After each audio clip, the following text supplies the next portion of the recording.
Hey, what's going on? Give me a little bit. 1 second. Trying to remember to post stuff on this blue sky thing. This new Twitter. That is actually not awful, hopefully.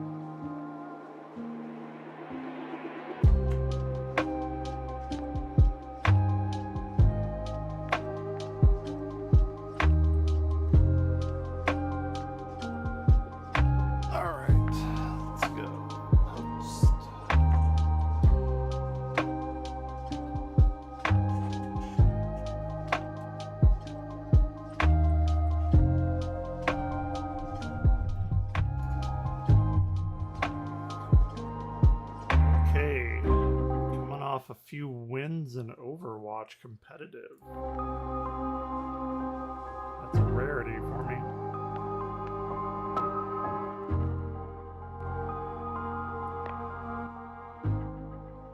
Got a few videos, not too long. Then after that, I don't know. I'm sure we'll find something. Let's see what we got going on.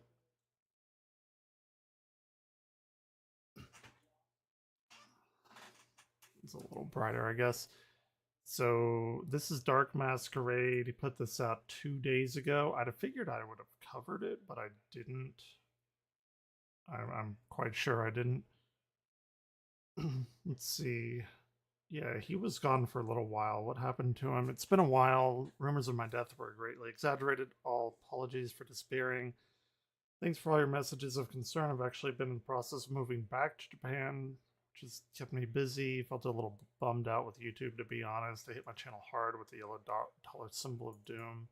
Felt like taking a break. Now I'm back. Let's dive in. Okay, so Just needed a break. Good for him. Well, sucks that he got demonetized, I guess. Sure, that can take the sail out of your wins. Or wins out of your sail. Sail out of your... What the fuck am I talking about? Anyway. Yeah, so let's see. This is Disturbing Things I Found on the Internet, Volume 11. What do we got? It's Lazy Masquerade got for us today. It's been a little while since I've seen one of his videos pop up. I really enjoy his stuff. Women's Alliance XYZ. Bait and switch media. Whether you're familiar with the term or not, if you grew up in the golden age of the internet, then chances are you've fallen victim to it more than once. Probably. It's that classic trick of a link, video or website, promising one thing, and then delivering something else entirely. Usually something annoying, disgusting, disturbing, or even virus-infested. To give some examples, on the lighter end of the spectrum, we're talking things like rickrolling. Sure. The next tier up would be those seemingly innocent videos and flash games that gave us all our first heart attack. Yeah, the KP commercials, or the maze game for instance.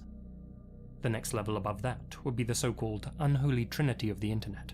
Goatsy, Tubgoal, and Lemon Party. But at the very top of that totem... Wait, what's the other one? Lemon Party? I know Goatsy and Tubgirl.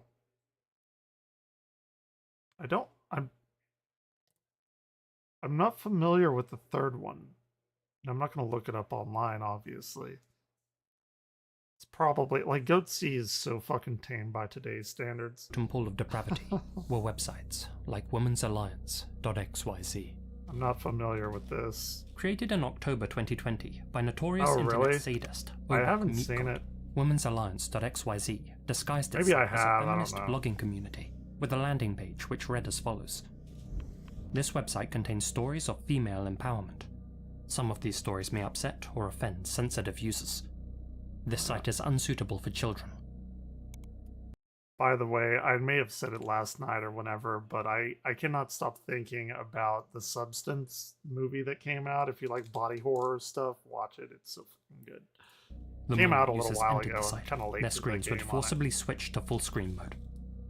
What followed was a grotesque video montage of women being tortured, mutilated, injected with various diseases, and literally slaughtered.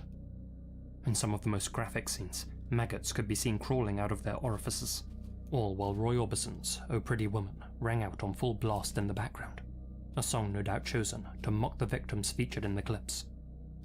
Any attempt to leave the site would only reset the full screen function, and pressing any key on the keyboard would trigger a fake prompt asking if the user really wanted to leave the site. Clicking OK would result in a barrage of alert boxes containing misogynistic threats backed by high-pitched static. I've even read reports that the site automatically turned each visitor's computer volume up to max, though I'm not actually sure if that's possible for websites to do these days. Yeah. Still, if it did, then RIP to all the headphone users, I guess.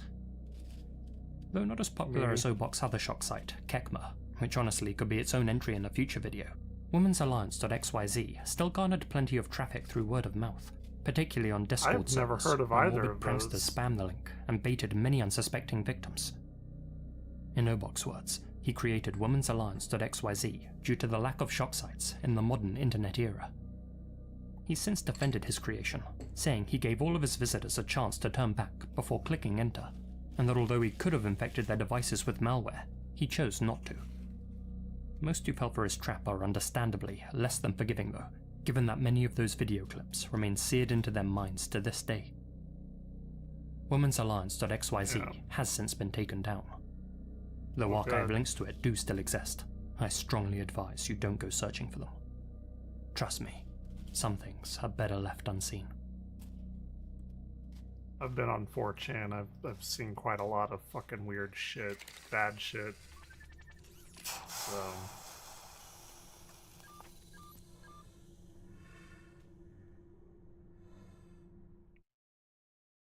interesting. It was the 16th of January, 2022, and family man Hubert Washam had just left his Alabama home to grab a bite to eat.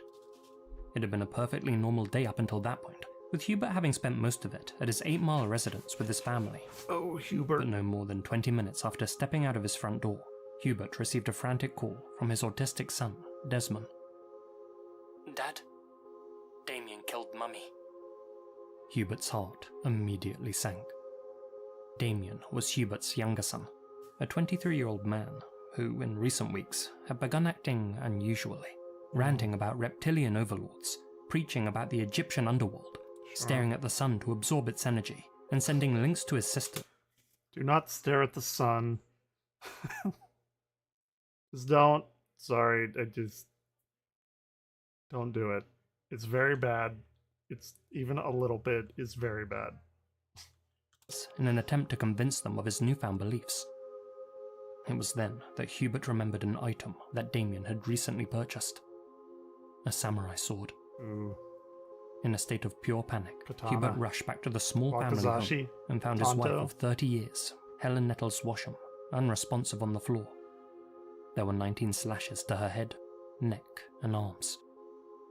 Realizing that she was already gone, Hubert then ran upstairs to check on the rest of his family.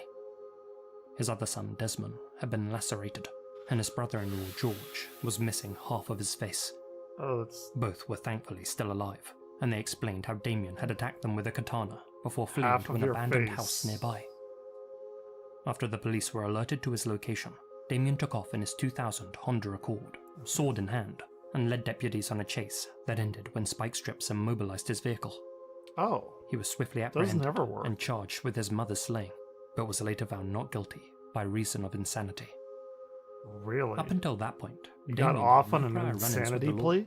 And his social media pages showed no signs of him losing his grip on reality. Those who knew him best spoke of how normal and well-adjusted he was. But according to his father, between 4 and 6 weeks before the tragedy unfolded, Damien had fallen down a dark rabbit hole, having apparently been brainwashed by a mysterious online group that he had encountered in a Call of Duty lobby. He had started listening to some crazy group of people, like a cult or something, Hubert told the media. We'd never had any problems out of him, and then all of a sudden, he started acting paranoid. People on Call of Duty? A year and a half before Damien took his mother's life, a channel called the University of Cosmic Intelligence began uploading videos to YouTube. The man behind the account was Rashad Jamal White, an Atlanta-based rapper with convictions for battery, strangulation, and suffocation. He had also previously been charged in connection with a murder, but wasn't convicted. By late 2020, Rashad had turned over a new leaf and decided that rather than take from society, he was going to give back to it.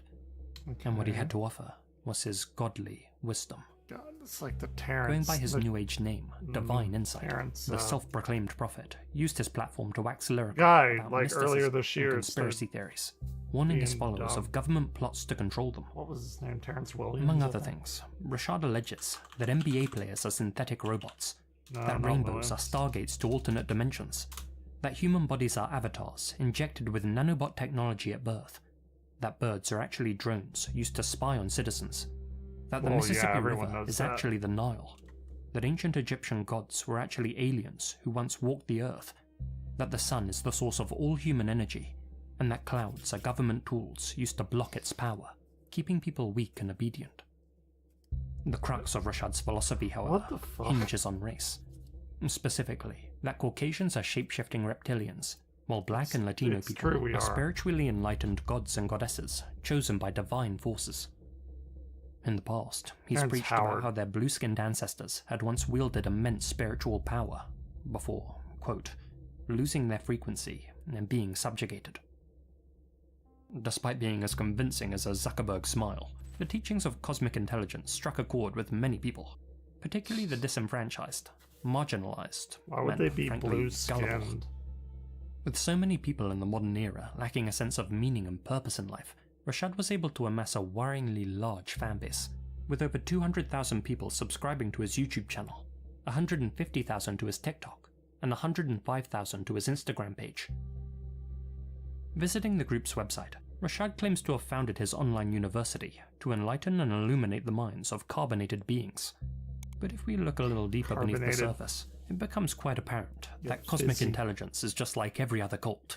Yeah. In other words, a get-rich-quick scheme masquerading as a spiritual movement. The guru's most arcane knowledge is predictably locked behind a paywall.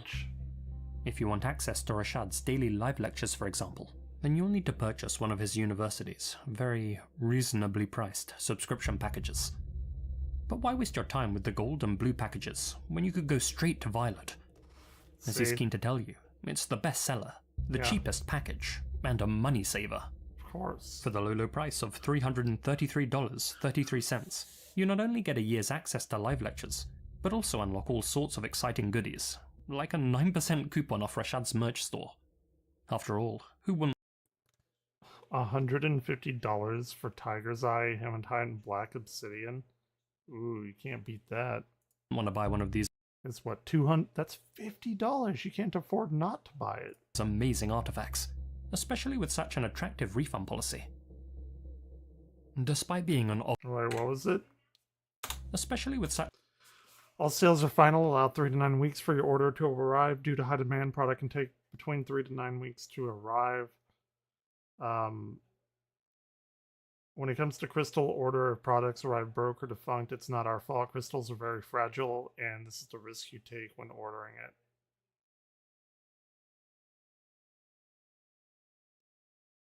Such an attractive refund policy. I agree with that. They're very fragile. Some of them are. Despite being an obvious scam, the University of Cosmic Intelligence's subscriber count has continued to grow. Rashad's followers aren't simply fans, though. Many are disciples, devout believers who refer to him as God and spend thousands of dollars to finance his lifestyle. For example, prior to slaying his mother, Damien Washam had reportedly spent $5,000 on crystals from his merch store. Ryan. But just as his popularity and bank balance began to skyrocket, Rashad was arrested yet again. This time for SAing the child of his ex-girlfriend, Darshell Smith. He was convicted in 2023, and a Georgia judge handed him an 18-year prison sentence with an additional 22 years probation. For some, this marked the end of their faith in him, but for others, it only cemented their loyalty. An online petition titled "Justice for Rashad Jamal" quickly gathered thousands of signatures, with his followers stating that the legal case against him was a deliberate effort to suppress his spiritual power. 2 members who signed the petition were Yasmin Hyder and Crystal Pinkins, an unlikely duo who had met through Cosmic Intelligence. Oh, they were a part of becoming members. His Yasmin, group, then 20, was a former college student in Oklahoma, and Crystal, 36, a certified health aide in Tennessee. Both came from tight-knit families who described them as ordinary and well-adjusted women. That is, before they began engaging with Cosmic Intelligence posts on social media sites.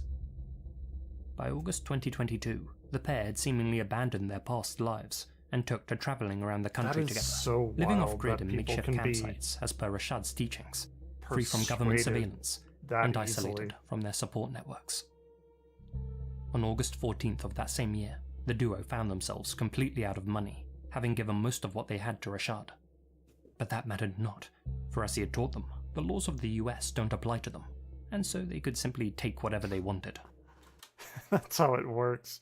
You join a religion and the guy says, yeah, since you're part of my religion, the laws don't apply to you, so do whatever you want. What the fuck is wrong with people? What is happening? Such, Yasmin and Crystal formulated a plan. One that would have dire consequences. That afternoon, Michaela Paulus and her boyfriend Adam Simji, both students at the University of Central Florida, were driving through Talladega National Forest, a final getaway before the start of the fall semester. As they made their way along a particularly quiet stretch of road, they came upon a young woman, flagging them down for assistance. That woman was Yasmin Hyder. Nah, if you've ever been through there, that corridor along I-20 is like, I mean, that is fucking thick forest. If you see a person, I mean, then that forest comes up to the road. If you have a person there that's like randomly there, especially maybe at night, nah, dude, there's some fucking weird shit going on. Posing as a stranded motorist, Yasmin asked the young couple for help jump-starting her vehicle. Adam and Michaela decided to be good Samaritans and spent an hour trying to get Yasmin's car started, searching for YouTube tutorials and even calling Adam's mechanic father to figure out a possible solution.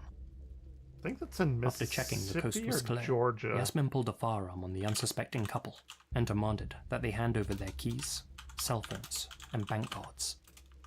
Not wanting any trouble, Michaela and Adam complied.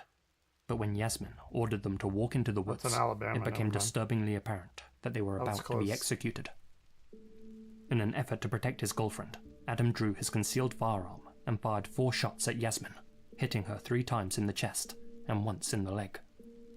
Yasmin returned fire, hitting Adam once in the back. Michaela was a nursing student, and she desperately tried to save Adam, while Yasmin called out to her accomplice, Crystal, who'd been watching everything from the tree line. But rather than help, Crystal abandoned her comrade and fled deeper into the woods. Shit. Adam lived for another 20 minutes after being hit.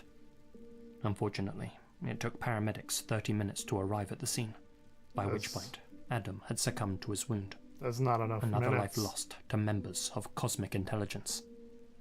Yasmin, on the other hand, survived the ordeal and was quick to give up her traitorous accomplice, Crystal. The authorities later found the 36-year-old hiding at a nearby base camp where she and Yasmin had been living in tents.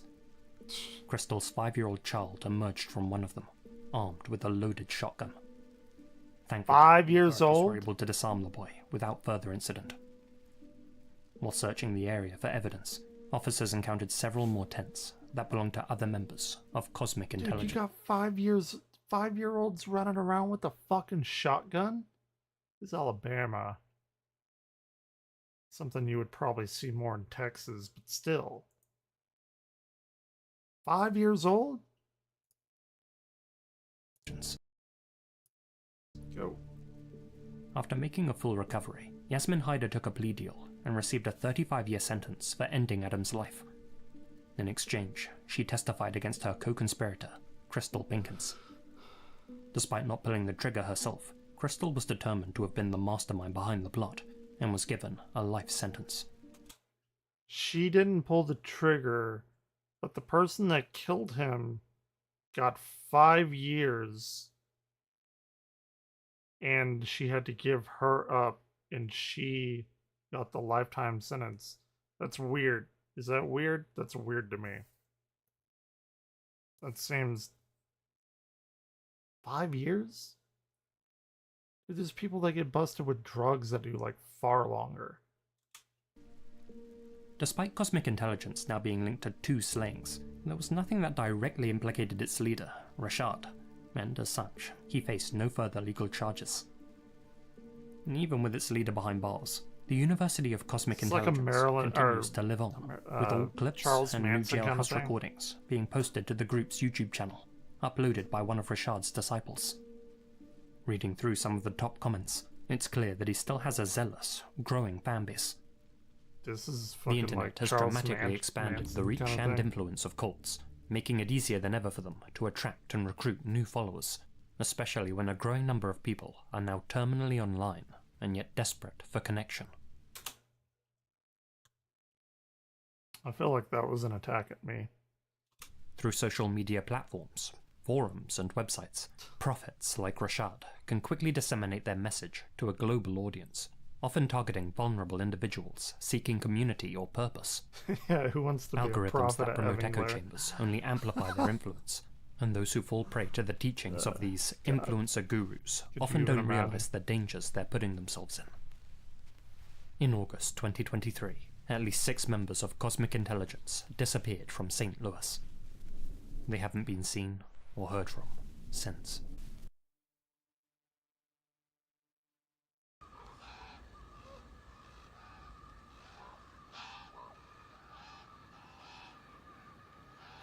I have this new game I want to play later on tonight. Everyone else has played it. I figured out definitely a follower. So while browsing the internet mysteries subreddit, I stumbled upon a post asking about a suspicious TikTok account, one whose owner has uploaded hundreds of bizarre videos over the span of a year and a half. Looking through them, you'll quickly notice some recurring themes: Buddhist iconography, photos of anonymous women, and ball-joint dolls arranged in strange positions. All of the videos are backed by surreal, avant-garde music created by the account owner himself. But the most concerning thing to be found on the account are undoubtedly clips like these. Videos in which the account holder films unsuspecting women through their windows, either while their backs are turned or while they're asleep.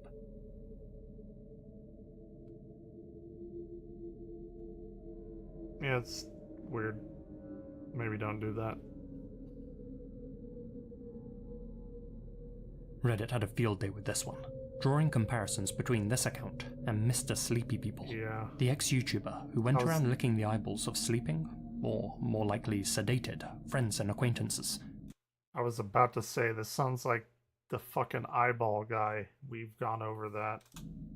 Many people do seem to get a kick out of filming unconscious people without their knowledge or consent, and then sharing their video creations for other somnophiles to enjoy, and this account was certainly attracting some strange followers. Others have brought up the possibility of this being an elaborate ARG, or, more worryingly, the video diary of a wannabe serial killer. See, there's a lot of stuff like that that's like really concerning. Whenever you see something and that is like so outlandish, you're like, oh, it must be an ARG, or it's fake, or it's this or that. Like it's one thing to also like believe everything you read, but it's also something else in that same vein to dismiss everything you see. So it's I don't know, it's a fine line to walk, because you have to think to yourself, what if this isn't fake? A lot of it isn't. There's some fucked up people out there, and I wonder if people post and tell themselves, oh, it's fake, or this is some kind of game or something, to like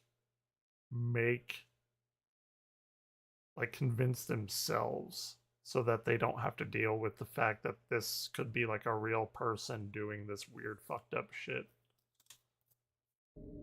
Indeed, many of the videos are captioned with ominous messages, like "need to kill." However, you'll notice I haven't given out the name of the account holder, and that's because I personally don't think there's any mystery to solve here. I'm confident that the man behind the account is mentally unwell, and that the women featured are friends and relatives. Using subtle clues found in some of the videos, Reddit user Horseballs1998 was able to pinpoint the exact building that the account holder lives in.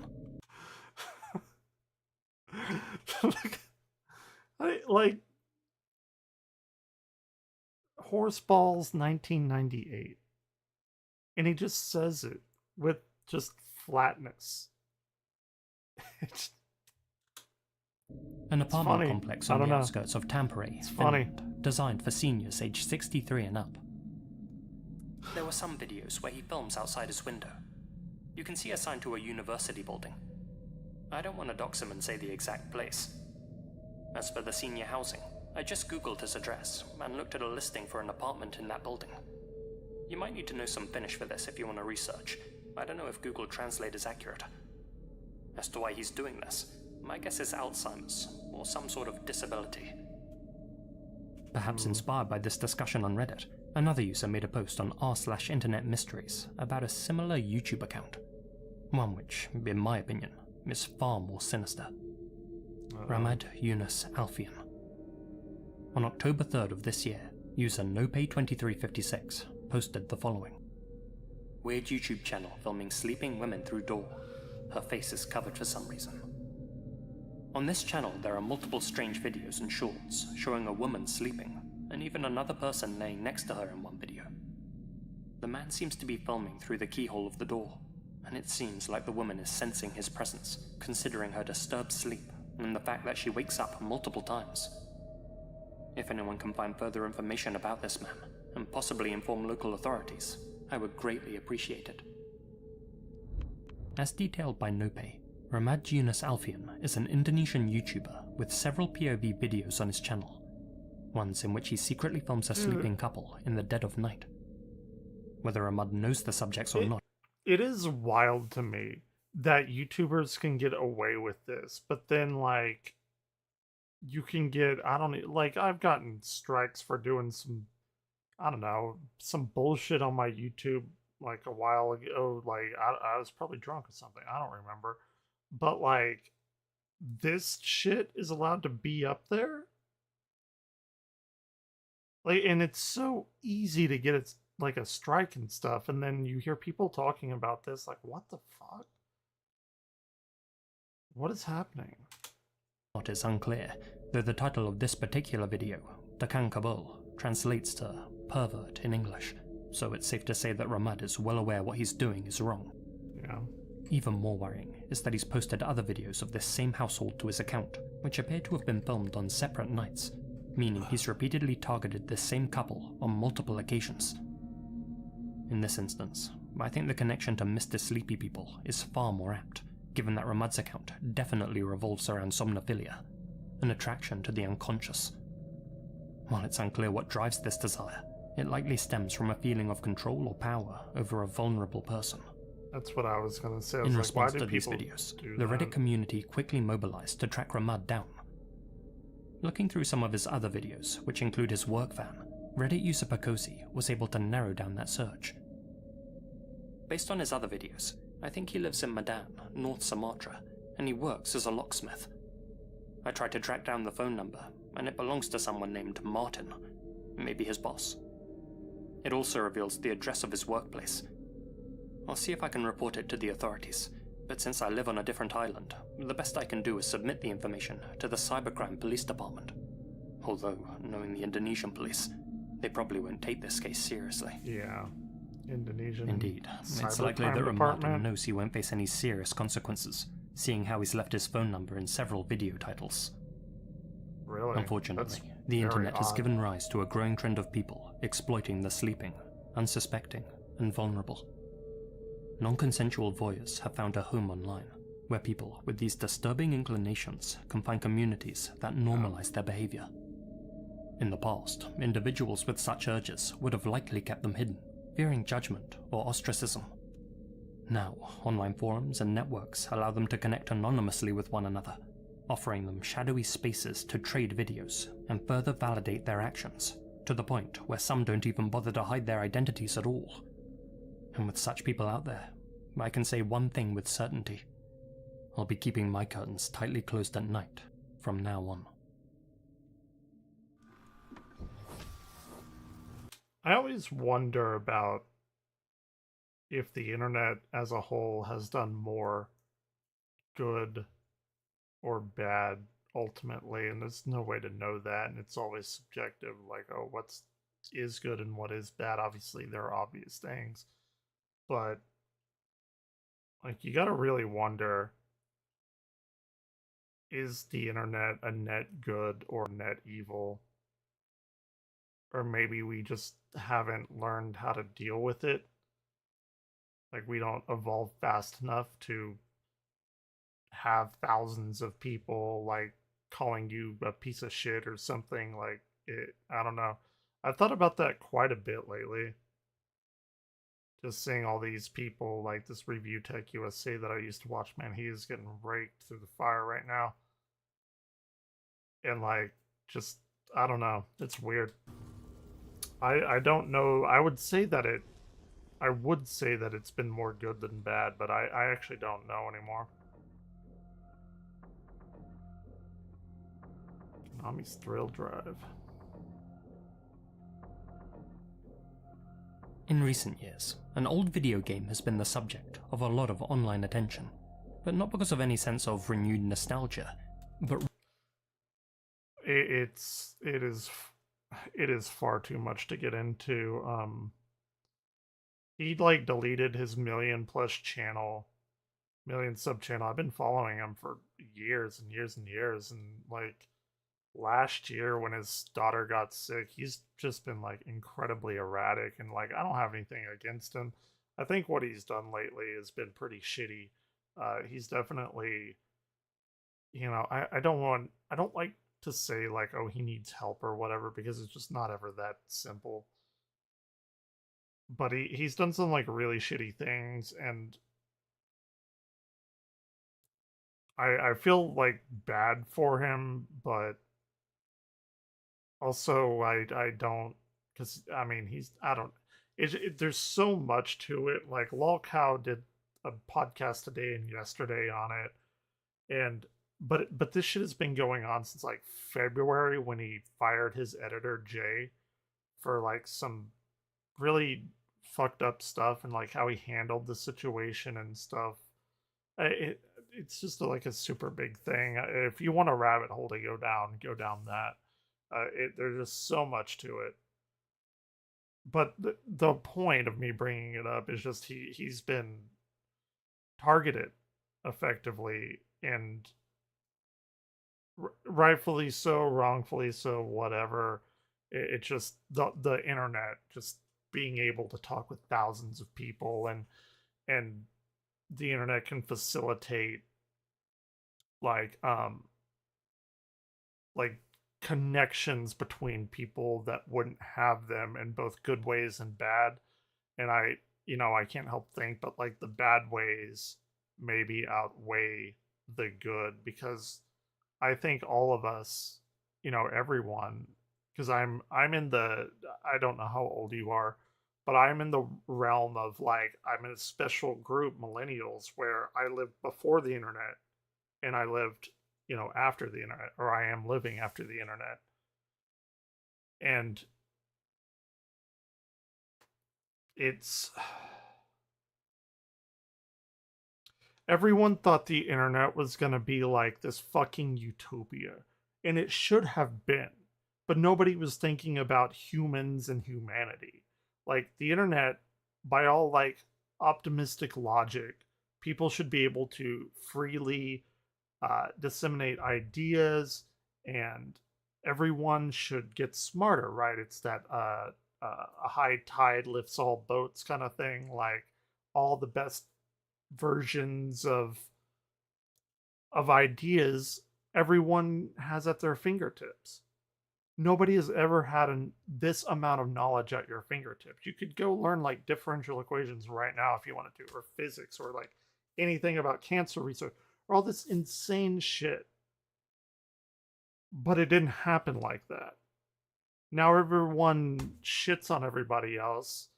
And if somebody doesn't like the same fucking, I don't know, hamburger place that you do, they're the worst person in the world, and people tell them to go kill themselves or whatever. If you like this kind of music's better than that, and it's just everyone is just shitty on the internet all the time, and like especially after like MySpace and social media came around, that was like the internet 2.0 kind of thing. And when everyone was just easily connected, it wasn't like AIM where you'd get your, at least, back when it first started, you had AOL Instant Messenger. That was like the big thing. You had like MSN Messenger and everything. But then Facebook, MySpace really came along. First, it was like the journal sites like Zanga and LiveJournal. And you could kind of find people through there. And then you had MySpace, which was the big thing.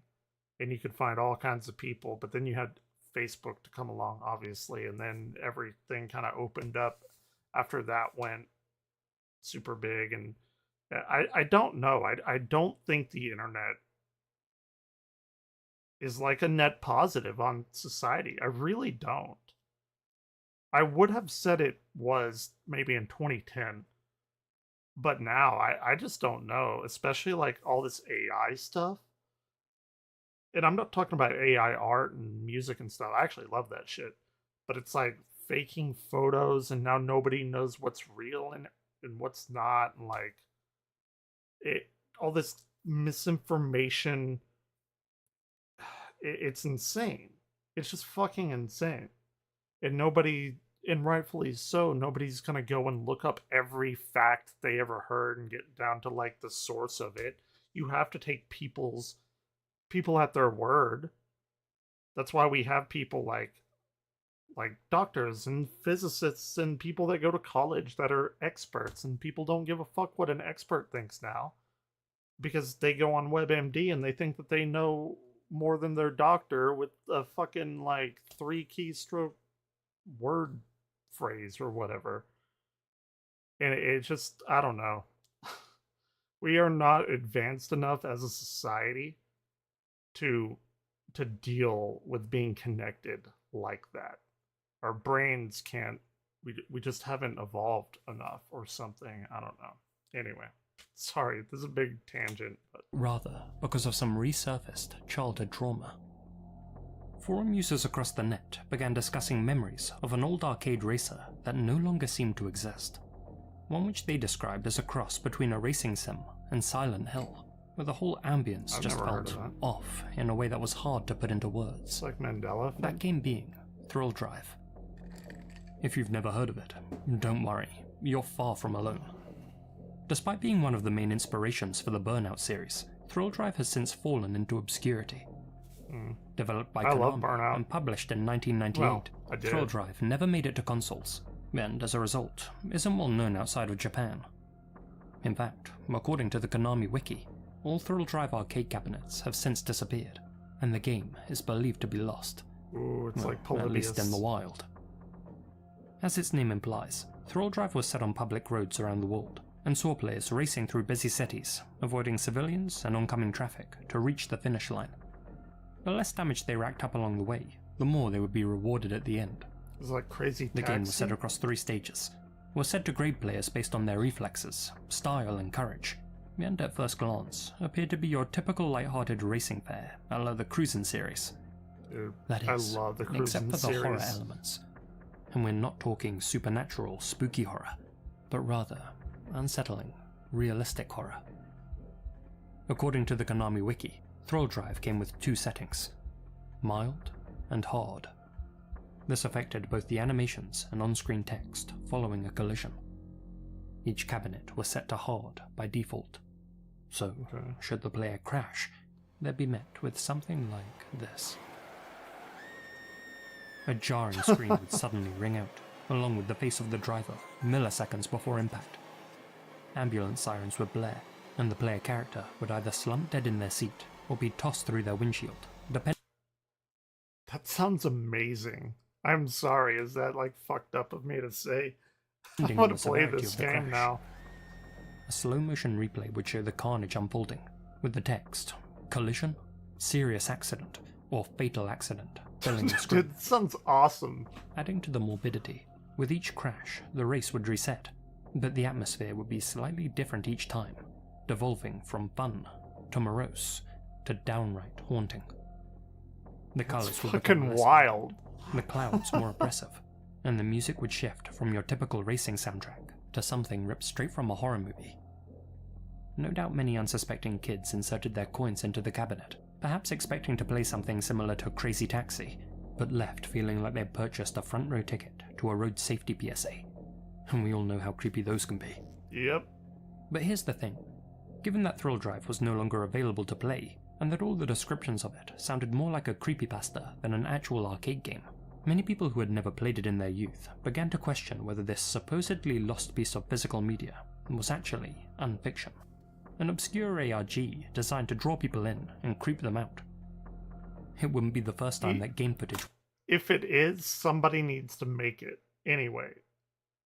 I mean, this feels like it's along the lines of like Mortal Kombat or something. ...was used in such a project.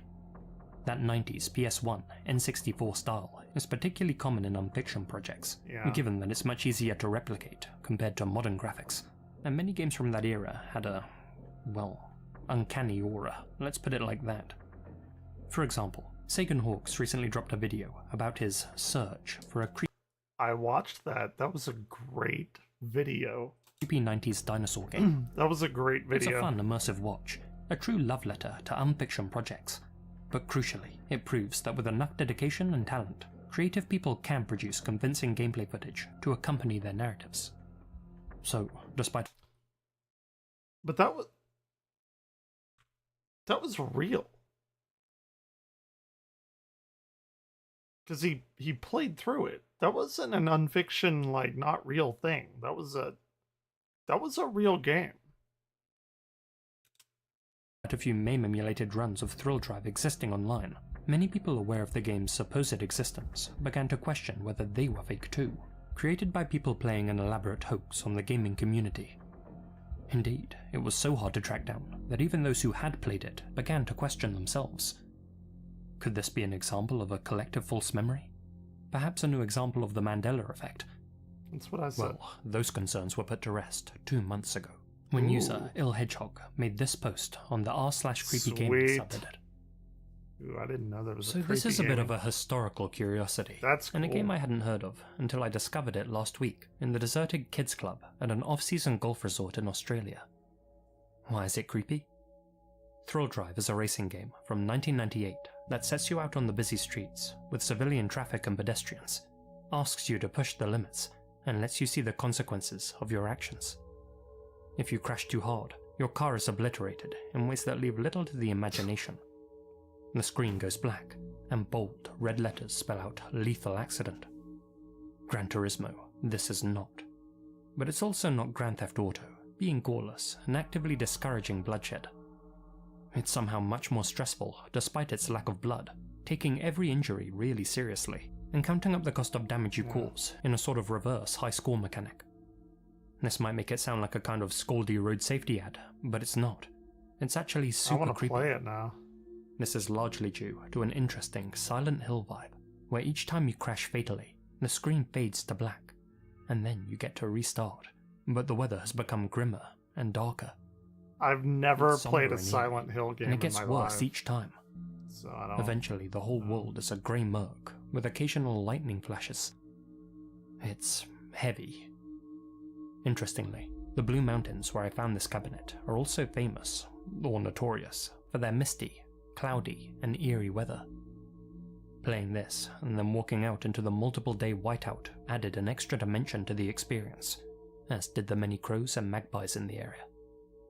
The cabinet art gives you a really good sense of what to expect, vibes-wise. That's awesome. In terms of racing, I think it holds up. The handling is approachable, and makes driving fun, even for non-racing people like me. Yeah. I wanted to keep playing even after I spent $20 Aussie on credits, and I'm a responsible adult. According to the Konami wiki, I love like arcade type of racing games. I know fuck all about like cars and shit. I was never like into that. But you know, Mario Kart and Cruising World, Cruising USA, Burnout. I think probably my favorite racing game is Forza Horizon 4, specifically 4. I didn't know like about the Horizon series until like 4 years ago. And I was like, oh yeah, everyone talks so much about Forza, but like I tried it a long time ago when it was just like the motorsport thing. It's like, I don't know, like all this car shit, I don't know about any of it. And then somebody's like, you need to try Horizon. And then at the time Horizon 4 came out, and it had like weather changes and stuff, and based on like the UK, I guess. It's a really fucking fun game. And 5 is like, everyone loves 5 and they jerk off over it, but it's based in like southern Texas, Mexico kind of area. And I don't know, I kind of live that. I see that all the time, so it just didn't do it for me. But 4 is great. These are believed to be lost in the wild, so I thought I'd post it here in case anyone has questions about it. If you're ever at Fairmount Resort in the Blue Mountains, don't pass up the chance to give it a go, especially if the clouds are low and the mist is deep and thick. So, there we have it.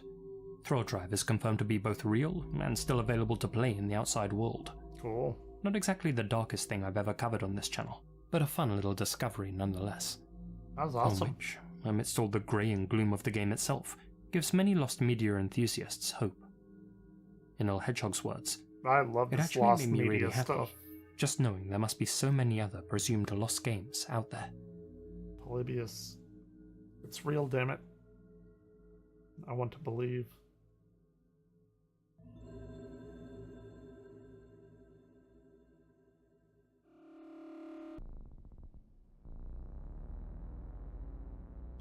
Searching for Uncanny Danny. This is Danny. Ooh, Say hi, Danny. I don't like Danny. If you've sent or received a GIF in the past couple of months, you've probably seen her face pop up on your mobile device. No. Thing is, she only appeared recently, and yet seems to have paid everyone a welcome, or perhaps unwelcome visit in a short space of time, leaving many people wondering, who is this woman in these GIFs? Where do they come from? And why are they suddenly everywhere? Let's try and get to the bottom of this one. The main tool used to find and share GIFs is Giphy, the second largest search engine in the world in terms of total searches. Really? It's what you use to find GIFs on WhatsApp, Instagram, Twitter, Facebook, and all the other main social networks, really. So that's probably the best place to start our investigation. Damn, I didn't know that. Heading over to Giphy.com, we can see that our mysterious friend is officially called Uncanny Danny, a fitting name. We can also see that her GIFs have racked up an impressive 1.8 billion views, confirming that she's not just being shared around by a small subculture. Dude, that is like nearly a fourth of the whole fucking planet. Well, I guess it probably counts the views if you go there multiple times or something. Still though, 1.8 billion, there are 8 billion people on the planet. Culture of horror enthusiasts. That's Danny a is lot. indeed everywhere. Aside from that, there's little else to go on here. No links to her creators, no explanation about the purpose of the GIFs themselves, no information on why they were made, no backstory to the character, nothing. I've never been exposed to this in any way, shape, or form, so I don't know. Like, apparently it's, if he's right, it's everywhere. I've never seen it. I have to ask my sister on that. She knows all this stuff. I'm getting old. I'm getting out of touch.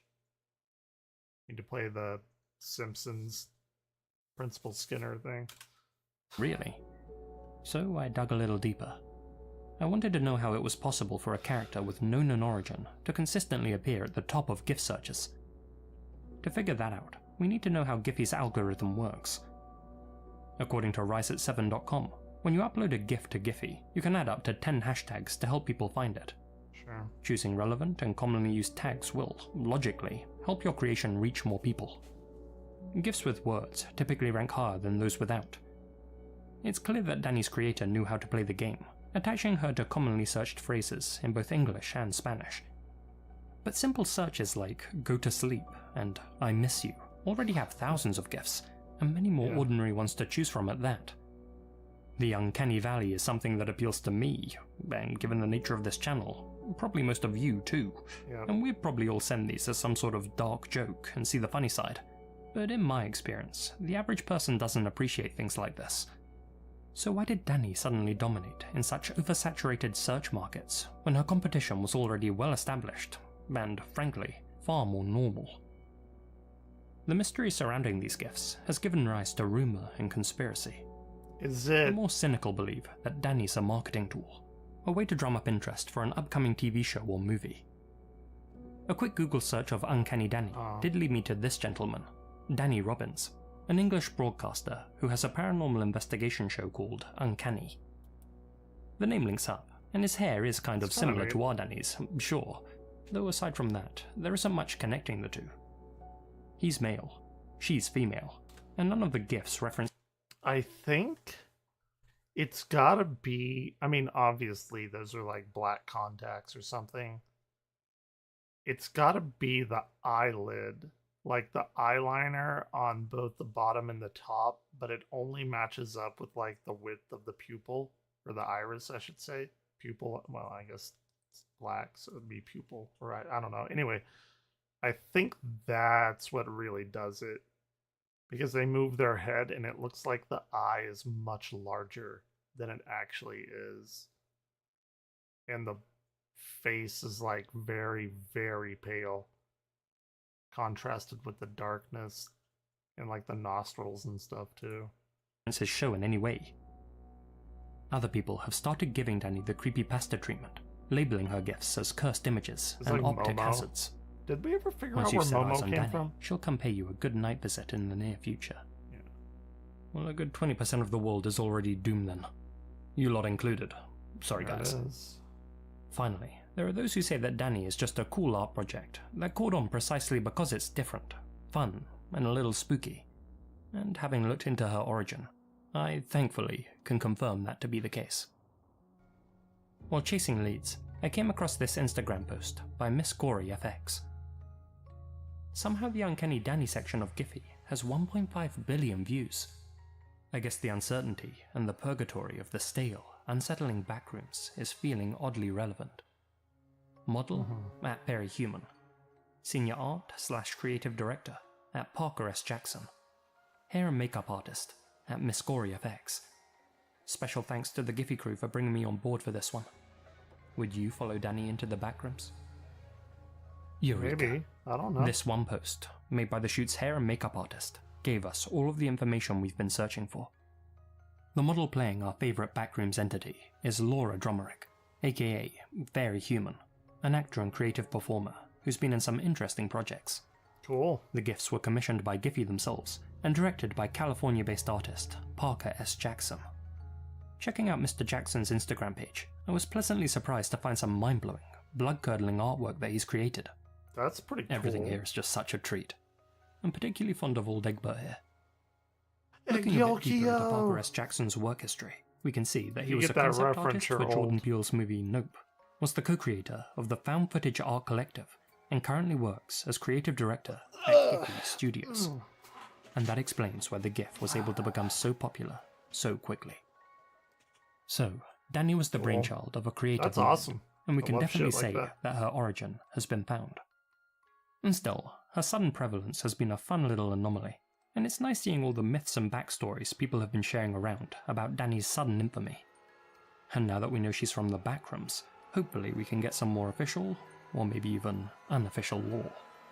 And if not, well, I'm sure many of us will be seeing Danny in our dreams later anyway. Interesting that he said the backrooms, like, oh, you know, they rely on the backrooms if we get any official or unofficial lore. Like, correct me if I'm wrong, but there's no, like, official backrooms lore. Unless he's talking about Kane Pixels, but backrooms existed far before him, and he just took it and made it his own. And I would imagine that he is talking about Kane Pixels backrooms, which is a testament to him of how popular his series is compared to just the like backrooms SCP kind of collected mythology of the internet.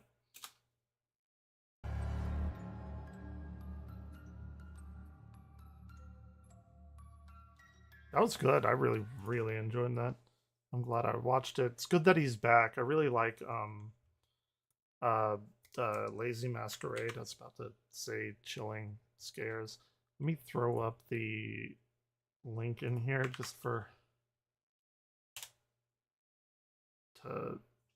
note it anyway. And I don't think I've seen his other stuff. I would actually, let me go and see if I can't find like volume 10. This is cool. I'm pretty sure I haven't seen any of this.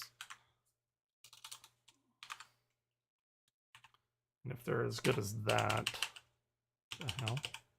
Oh.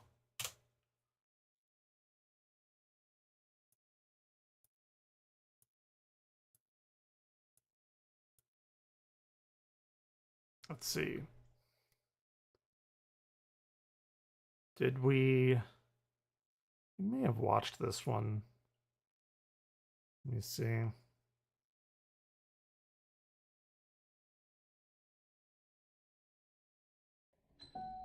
If we did, I'll find another one.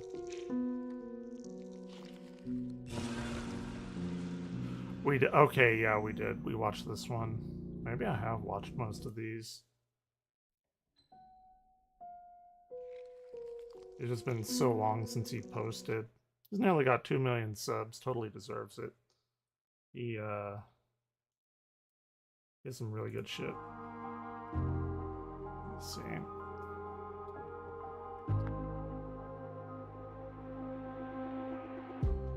American Horror Stories. Is that still going? Anyone watch that American Horror Story? Like, I liked them all. I think I stopped after...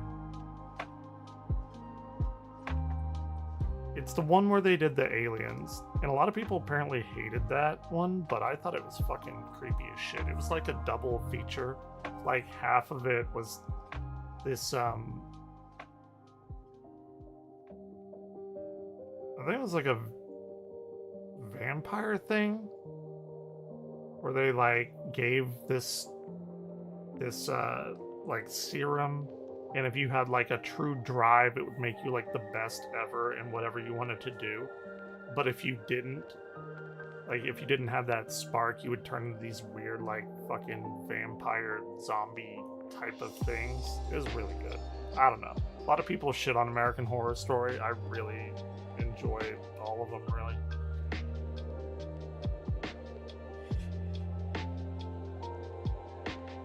Dark internet exploration. Those are pretty interesting to me too. I guess I haven't... No, wait, maybe this is part of it. Okay, it is part of it. Interesting. Yeah, there's a few. There's a few that I haven't seen. Wait, what is that? That looks like Lake Mungo. I watched that about a week ago. Highly recommended. Really stuck with me. It's not super, like, terrifying until the very end, which got me. And I did not see that coming. Anyway.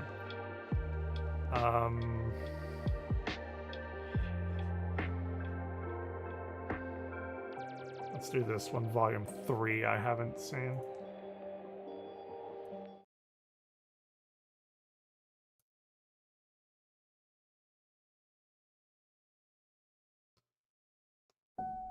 It's always a treasure stumbling upon like a YouTube channel. Used to be like websites when everyone had their own GeoCities. You'd find a really, really good website that had a bunch of cool shit on it that you never knew about. Today's video is sponsored by Stamps.com.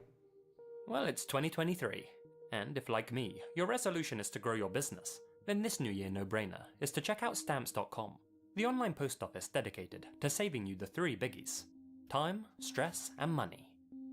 Let's start with time. Stamps.com allows you to print your own postage and shipping labels in seconds from wherever you do business, meaning you can run your company from your computer, day or night, and cut out all the lines, traffic, and waiting at the post office. Sure. Next, stress. Stamps.com seamlessly connects with every major marketplace and shopping cart, and allows you to schedule pickups through their site's dashboard. Finally, my favorite saving: money. Stamps.com has partnerships with USPS and UPS for unbeatable rates. We're talking up to 86% off. Their service automatically tells you what your cheapest and fastest shipping options are, so there's no guessing and no overpaying. Do they allow you to print your heading over own to stamps? stamps.com/lazymasquerade. Sign up for a special offer that includes a 4-week trial, free postage, and a free digital scale. No long-term commitments or contracts. Again, that's stamps.com/lazymasquerade, or click the link in the description. I don't remember the last time I mailed something. The Koken Store live streams. Never heard of it. TikTok, where attention spans go to shrivel. Yep. Speaking.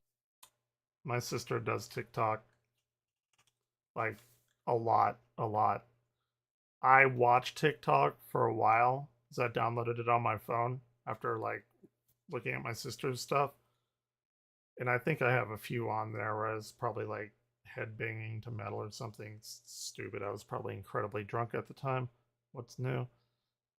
But I realized that my attention span was getting shorter and shorter. Like, I could just swipe for hours and hours, and I wouldn't notice anything. I had to delete it. Speaking of shriveling, today's first entry revolves around a TikTok account with this username. Now, I can think of a couple of colourful ways to pronounce that, but to stay in YouTube's good books, I'm just gonna call it Koken Store. At time of recording. Wait, how? What? Is there any other way? Koken Store? Koken Store? Is that it? Like, cock? Was it like a dick message? Or like a dick joke? Koken Store's account has 3,500 followers. All their videos are in Indonesian, and all seem to promote gimmicky products. Portable washing machines, monkey tissue dispensers, things of that nature. Jesus all with Christ. accompanying hashtags and light-hearted background music to help shill each item. Just an ordinary small business account, really. But if it's all so innocent, why am I even talking about it? Well, over the past few weeks, Koken Store has live-streamed some concerning material, seemingly at random intervals. If you happen to catch any of the streams, you'd have seen something like this.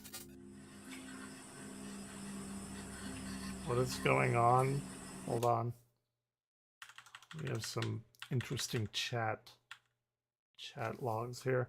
This dude is not okay. They are breathing heavily and are obviously scared. I don't think they're okay. What is happening? What is going on? Chrono Audiologa joined. What the F? Something Brazil. I'm gonna need that Twitter. This be happening in Detroit, OMB, 100 crying emoji. Is that English? I have no clue what that means. What are they covered in? What the fuck? What the fuck? What in the hell is she in? I hope you're not in danger. What the hell is she in? Bro, call 911. Why? Like, it was fun at first, but why is, like, every sentence on the internet now bro? Like, every single fucking comment. It's like, bro, blah, blah, blah, blah, blah.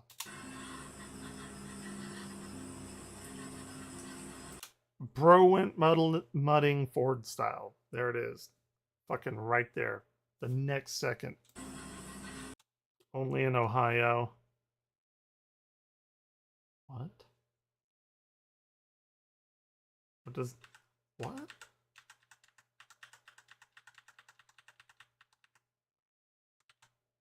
My God, he got whole big of caramel or gravy skull emoji. Only in Ohio. What the fuck? Why is everyone adding the skull emoji to the end of I guess it's like warranted here, maybe. I'm out of the loop. I am so fucking totally out of the loop. What does Ohio have to do with anything? Who's recording this? What is this? What is this? Totally far out. What the actual... Okay. What is happening? Denny's or IHOP? What is this? They look like they're in a mud bath. Okay, I'll let it play.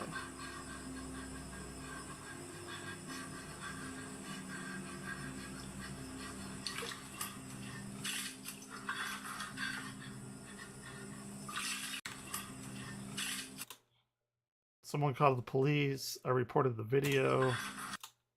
Y'all don't report, they might need actual help. Isn't that what reporting would do? Alert people that could help?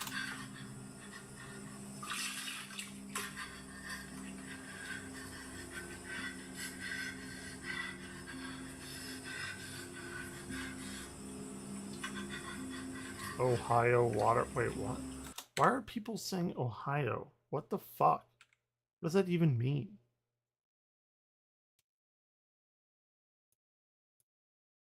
Ohio. Is it slang? Some fucking dumb shit? Oh, of course it is. Gen Alpha slang. A term used to describe something or someone that is weird, bad, or cringe. But then just say those words. What? I don't... It's Skibbity and Riz.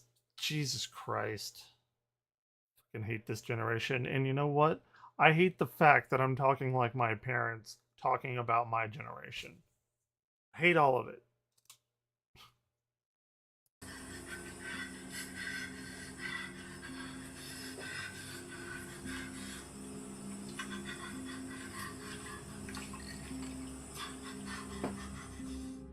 Yeah, look at these comments. They've all featured what appears to be a man in a dark, confined space, covered in what looks like mud or a mud-like substance. In each of the videos, this man either lies curled up in the fetal position, or actively scoops up the brown sludge and pours it over himself, as if making sure he's completely covered in it. It's like What hiding really from makes the these predator. streams unsettling is that the man seems to be an unwilling participant in the streams. His expression suggests that he's either uncomfortable or scared, and he appears to be extremely cold, often clutching his body tightly and breathing heavily. Some viewers have even claimed that they've tuned into the live streams and heard voices off screen angrily yelling at the man, ordering him to keep covering himself in the wet sludge. To be fair, this time, what's justified? Which one's justified? The Riz thing, yeah, it's charisma. Like, sure, I get that. Like, that's like, what is this phantom tax in Ohio and Skibbity? Like, what the what? I don't know, and it bothers me that I don't know, because it means I'm getting old. Though I personally haven't come across any recordings with other people's voices in them. All these streams ended abruptly and without explanation, leaving the thousands of viewers who had tuned in to question what they had just seen. Strangely, Coke and Store have gone on uploading their gadget videos to their account as normal, and as it stands, haven't addressed any of the live streams. Honestly, these streams give off strong Blank Room Soup vibes, as if the man in the video is being forced to take part in a bizarre ritual against his will. I think I've seen but where that. Blank Room Soup was in all likelihood an art project that went viral, the truth behind the Coke and Store live streams is, as of right now, more mysterious and uncertain. I mean, what even are these live streams? Why are they being streamed on a gadget account of all places? Was the person in these live streams the man behind the Coke and Store account? Or was Coke and Store the person behind the camera, keeping this man locked up somewhere? Now, I can't find an exact date for when these streams first started, but the first mention of them I can find online came from Reddit user Ghoul Goddess in a post on the r/Internet Mystery subreddit on December 9th, 2022. This post really got the small community over there talking, and where some brushed the streams off, others were genuinely worried about the man's well-being. Specifically, many users were concerned that the man wasn't covered in mud at all, and that the confined space he was trapped in was actually a septic tank, with that brown sludge actually being human waste. Yeah, could be. One of the main theories circulating at the moment is that these are actually fetish videos, and that whoever's running the Coke and Store TikTok account is really into that kind of thing, and wants to share his or her love of it with their followers. Thankfully, that's almost 100% not the case. If you like doing anything sexual or get arousal from shit or anything like that, like literal shit, like you're incredibly brain damaged. Like something is clearly not right. We have evolved like taste and smell and all of that to not associate with things that smell bad to us generally. If you enjoy that, like that part of your DNA of being a human is like completely fucking fucked. And I would be very careful because, you know, we evolved to not like that because being around that is like it will make you sick, right?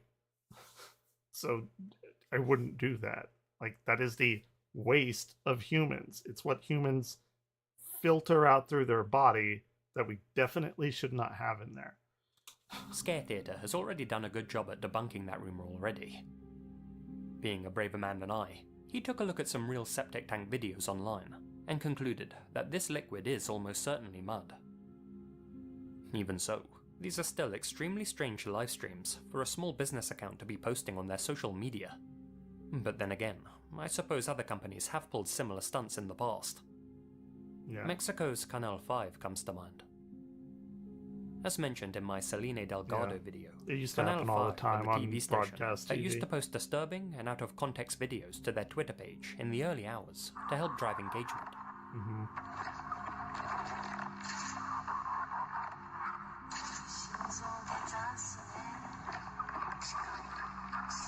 That is unsettling. Ooh.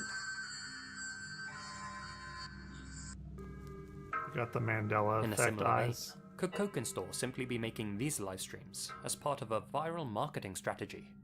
A way for them to drum up interest in their TikTok account? Well, as many people have already noted, these so-called live streams don't appear to have actually been recorded live at all. Given the angle distortions and audio quality, it's much more likely that whoever's running the Cokenstore account simply played these videos on their computer, aimed their phone at their monitor, and live streamed them that way. If that is the case, and personally I do think it is, then in all likelihood, Cokenstore doesn't actually have anything to do with the creation of these bizarre videos, and was simply using them to draw people to their account and get more followers. Well, how did they know means that about them? Cokenstore can sell more gadgets, or charge more for product promotions, or eventually sell their account for a higher price. Given that they've had a huge follower increase recently, with the majority of comments on their videos asking about their creepy live streams, I'd say that part... What did I miss? Rabbit? Cokenstore can sell more gadgets, or charge more for product promotions, or eventually sell their account for a higher price. Given that they've had a huge follower increase recently, with the majority of comments on their videos asking about their creepy live streams, I'd say that part of the mystery has been solved. But even if they were used as part of a social media hoax, that doesn't mean that the videos themselves aren't authentic. Right. Cokenstore may not have been recording them live, but they had to have gotten them from somewhere. That's what I said. Question is, where? As stated, the owner of the Cokenstore account still hasn't addressed the streams. Well, other than by liking comments referring to them. Nor have any internet sleuths been able to track down where these mysterious videos originated from. Nah, the internet would get to the bottom of it. Do y'all remember the, what was it? The Shia LaBeouf, like, art project thing where he set up a camera and then it, like, completely derailed. And he moved the camera to, like, some incredibly obscure location. And then the people fucking found it by looking at the airliners and plotted their trajectory and then looked up the map for those airliners. And they fucking found that flag or whatever. I think it was a flag and a camera was pointed at it. Regardless, is wild.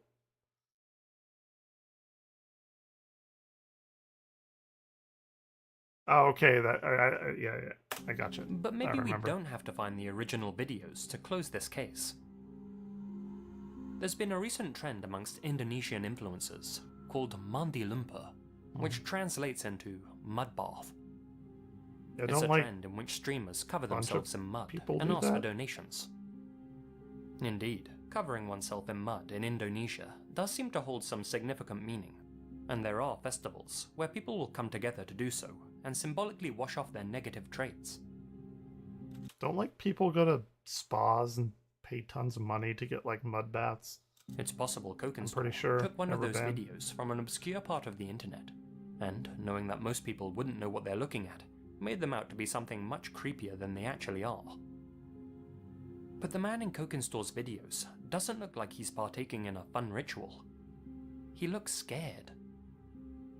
Thing is, if you watch enough of these mandi lumpur videos, you'll occasionally find old streams where influencers spent 24 hours or more in a mud hole.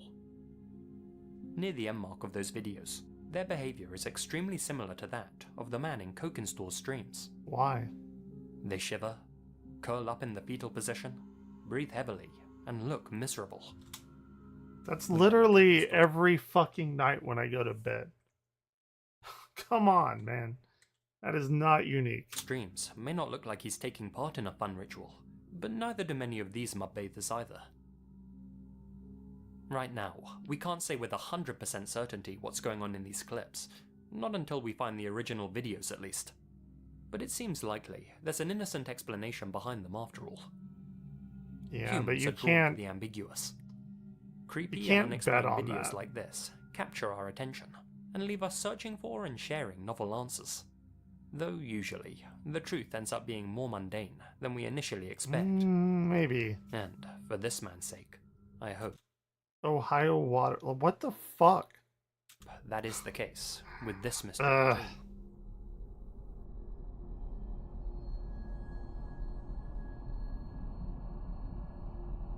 Teddy Bjorn Mannen. Next up, a piece of lost media that may help solve a 30-year-old cold case. While scouring the internet for unsolved mysteries to cover, I came upon a write-up of a Norwegian case by redditor Aktesigfumf, namely that of the Teddy Bjorn Mannen.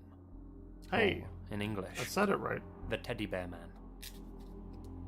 On September 12, 1992, a group of hunters came upon the remains of an unidentified person in the cold and remote heights of Hardangervidda National Park.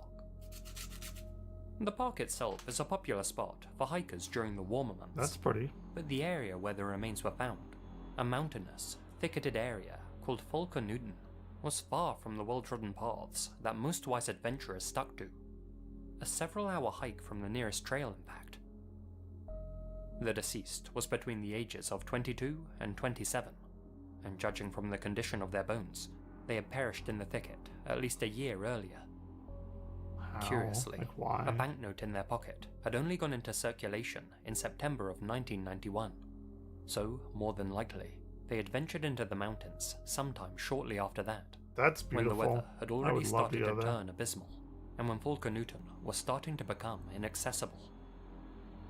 A cause of death couldn't be determined, though given that they had been found 1,200 meters above sea level, the authorities believe that they must have wandered off from the hiking trail, and then subsequently froze. Yeah. The clothes found on and around the victims' remains suggested that they weren't an experienced hiker. They also suggested that they had a very slim build. Several other personal effects were found close to the scene as well, including a teddy bear. Teddy Bear Man. Detectives named the doe Teddy Bear Man. And this name actually proved to be contentious, seeing how forensic experts weren't entirely sure whether the deceased was a male or female. The skull certainly showed all the hallmarks of belonging to a man, Okay. but the yeah. extremely slender frame and feminine hips suggested that the Teddy Bear Man was actually the Teddy Bear Woman. Doesn't matter. The investigators' inability to identify the doe frustrated them to no end, and they released this facial reconstruction of the Teddy Bjorn Mannen in hopes of jogging a few memories. Have y'all ever seen, there's like drawings and speculative evolution, like All Tomorrows and what was the other one? Man After Man. But there's like, I stumbled upon a thing where they would draw what they thought skeletons looked like only from their skeletons. Like, for example, like a hippo skeleton, and it would be like, okay, if I were like from another planet and I came here and I saw that skeleton of a hippo, like, what would I think that animal would actually look like? And so they draw it, and they're fucking wild. It's pretty good. I highly recommend searching that up. It's a really interesting like thought didn't experiment. result in any new leads, and to this day, we still don't know who the Teddy Bjorn Mannen was. It wasn't until 2022 that forensic experts were able to determine that the deceased was male after all, though some people, including the anatomy professor who helped to create this reconstruction, remain unconvinced. Given the confusion, it's possible the deceased may have had Klinefelter syndrome or something similar. The deceased had been carrying some curious items on their person when they perished. This included multiple plastic bags filled with German brand items, including rye bread, baking powder, and small bottles of wine and water. Most of their clothes had also been produced by German brands, including this poncho, which had been made in either Hamburg or Munich. A map of South Norway, which had been purchased in Oslo, was also found close to the body. This wasn't a hiking map like one may expect, but rather a road map, which would have been of no help navigating the park. Given that the thicket around the Teddy Bear Man had been trampled down, detectives believe that they may have used the map as a mat to sit upon. Strangely, no backpack could be found at the scene. That is weird. Given that the Teddy Bear Man's bones had been gnawed upon by animals, some believe that a large creature may have dragged the pack away, though others think that the lack of a pack confirms that this was a naive tourist who underestimated the park and how treacherous it could be. Now, we move on to the teddy bear, which was I had a thing kind of like that. We went hiking on a mountain in Arizona one time, and I had never hiked on a mountain before, and I'm not the incredibly gifted physical specimen.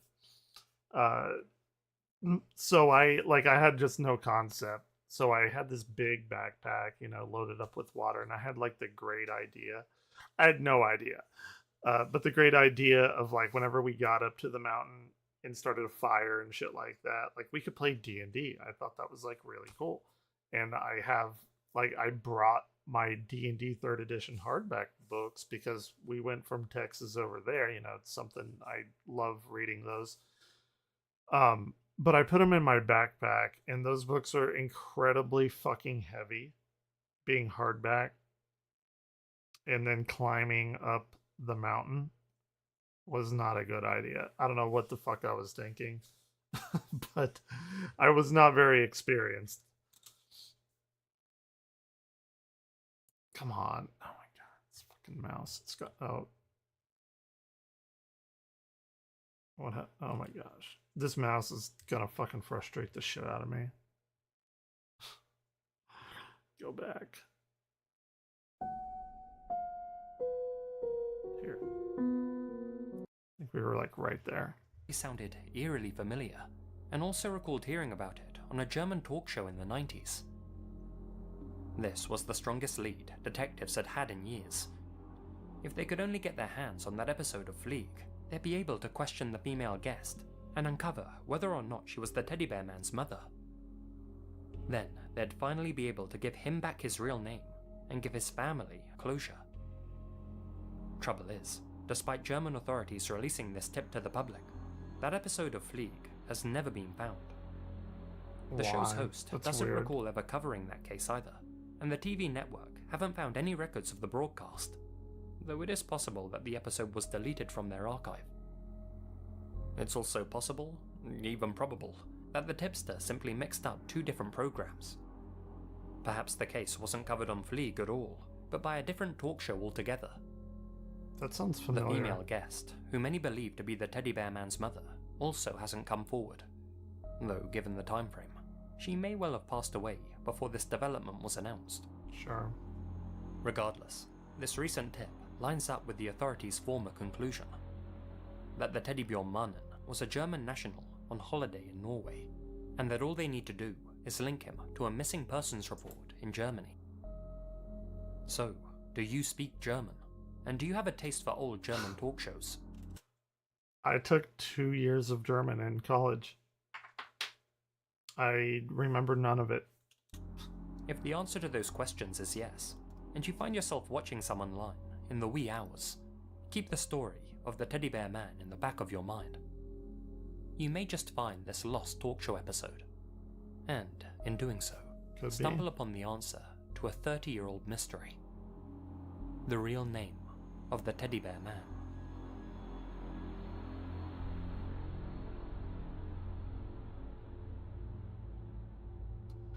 Google Maps and Street View. It's no secret that some weird and wonderful discoveries have been made on Google Street View and Google Maps by curious internet users. From weird glitches to planned poses, there's a veritable treasure trove of bizarre happenings in every corner of these digital road maps. Yep. The full cast of your favourite horror movies standing in the road. A warped image of a tourist, making her look like a possessed goat woman. What the fuck? A group of unmoving pigeon people staring at the Google crew as they pass by. Okay, maybe that one is a bit creepy. But then again, aside from all of the obviously staged incidents, Google have unintentionally captured some truly haunting things during their trips around the world. Many of them are well known at this point, but there still are a few that haven't been covered to death, and I'm going to I think I might know what he's about to talk about. Take for example, this image, which helped us solve a 22-year-old cold case. The picture, found on Google Maps back in August 2019, shows a submerged car at the bottom of a pond in Wellington Florida. The sunken vehicle, which a local resident found by pure chance after a Google search, was brought to the attention of the local authorities. The car was subsequently retrieved from the water. Try to hide a Inside, body, detectives found the remains of William Moult, Called a it. man who was reported missing from Lantana on November 7th, 1997, after he had failed to return home from a night out. William had called his girlfriend at 9:30 p.m. that night to tell her he was on his way home, but obviously he never made it back. Yeah. The 40-year-old had been missing for the past 2 decades, and for all that time, his loved ones were left to wonder what became of him. It's presumed that he simply lost control of his vehicle the night he went missing and accidentally drove into the pond. As stated on his Charlie Project page, quote, William Moult's vehicle had plainly been visible on a Google Earth satellite photo of the area since 2007, but apparently no one had noticed it until 2019. Moving on, take a look at this image, which shows a woman in a dress and heeled boots walking along the roadside with a suitcase. Thing is, this image was captured in the New Mexico desert, literally in the middle of nowhere. The closest town, Roswell, is a 9.5-hour walk behind her, and there's absolutely nothing in any other direction for miles. She probably got kicked out of the Presumably car. she was dropped off in a car. Hey. But why was she left in the middle of the desert in the first place, with a suitcase? And where was she walking to? Finally, there's this image. At first glance, it looks pretty innocuous, but believe it or not, it actually helped to solve a missing persons case. On November 2nd, 2020, an 83-year-old woman with Alzheimer's disappeared from her home in Andenne, That's Belgium. terrifying. Given the woman's fragile condition, her family and friends were extremely concerned about her well-being. A large-scale search and rescue effort was launched almost immediately, which involved 50 officers, sniffer dogs, and a helicopter equipped with thermal imagers. And yet, despite all of that, the woman was never found. She's like, That how is, old? until 2 years 89? later, 80? When one of the investigators decided, on a hunch, to check out her house on Google Street View. As it would turn out, the Google car just so happened to drive past her house, not only on the day she went missing, but at the precise moment she had wandered out from her home. This disturbing final image of the woman showed her walking in the direction of her neighbor's house. With that new lead, a second search for the woman was launched, in which investigators followed her assumed footprints. And wouldn't you know it, her body was discovered in a heavily forested area near her neighbor's garden. An area which had been overgrown during the initial search. So overgrown that even the sniffer dogs couldn't reach it. She had likely died after having a fall. With that backstory, this image becomes extremely eerie to look at, and it's crazy to think that the Google team just so happened to drive by and capture it at that exact moment. Now this is a good thing.